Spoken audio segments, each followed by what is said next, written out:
ce qu'était EDF et GDF. C'était deux entreprises publiques qui disposaient d'un monopole.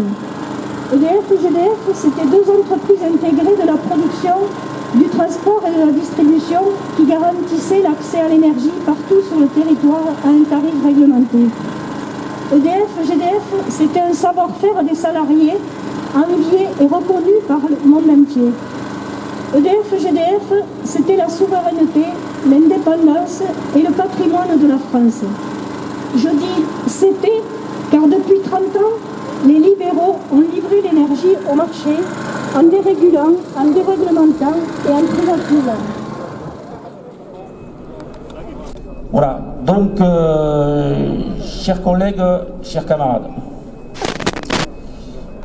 après 3 journées de forte mobilisation, les 26 novembre, 10 et 18 décembre, les 4 fédérations représentatives de la branche des industries électriques et gazières, CGT, FO, CFDT, CFE, CGC, ont appelé les salariés à un nouvel arrêt de travail ce mardi 19 janvier pour s'opposer au projet Hercule.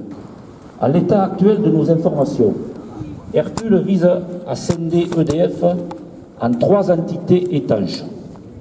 EDF Bleu, 100% public, réunirait le nucléaire et le thermique, c'est-à-dire les centrales gaz et charbon. EDF Azur, lui aussi 100% public, détiendrait la production hydraulique, c'est-à-dire nos barrages.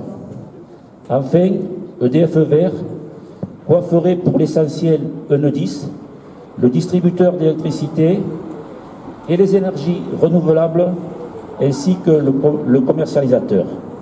C'est ce dernier pôle qui serait ouvert au privé à hauteur de 35%.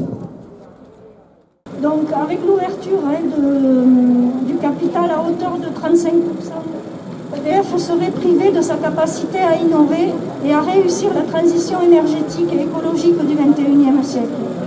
Alors plutôt que d'écouter la Commission européenne qui demande de tout brader au profit des intérêts financiers, qui organise le blackout du service public de l'énergie, nous sommes tous réunis aujourd'hui pour dire non à ce projet funeste qui met à mal l'avenir du bien commun. Les fédérations syndicales ici présentes disent oui à un service public français au service de l'intérêt des citoyens, de la nation, qui a fait ses preuves donc, depuis plus de 75 ans, puisqu'on va fêter les 75 ans de l'entreprise. Voilà, écoutez, je vous remercie. Bien, donc avant que tout le monde parte, face à tous les mauvais coups qui pleuvent, malheureusement, on va sûrement être amené à se revoir. Et je vais vous donner simplement 2 dates. 21 janvier, manifestation pour la santé, pour les oubliés du Ségur. Donc devant la préfecture de Rodez à 15h. Et 26 janvier, pour l'éducation nationale à 14h devant la préfecture. Si vous êtes libre, merci de venir les soutenir.